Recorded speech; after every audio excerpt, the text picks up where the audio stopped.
How to ignore Messenger once to create a pin.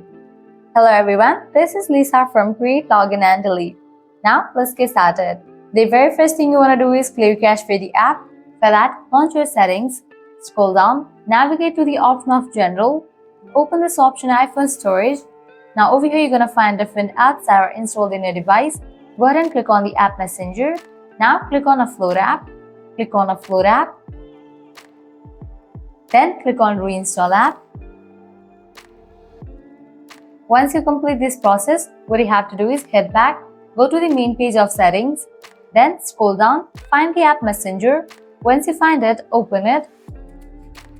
Now you have to allow Messenger to access all of these: photos, microphone, camera, Siri answers, notification, likewise background app refresh. After you check all these settings, you can close this, then launch your app store.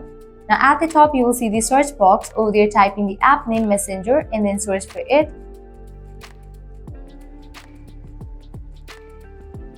After app appears, at the right corner of the app you will find the option of Open or Update. If you find the option of Update, just click on it and update your Messenger app to its latest version.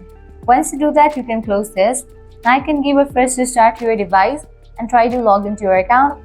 With that, you won't get the pop-up set up a way to access your chat history. Well, this way you can easily ignore Messenger once to create a pin. This was really simple and quick process. At the end, if you guys find this video helpful, don't forget to like, share and subscribe to our channel. Thank you.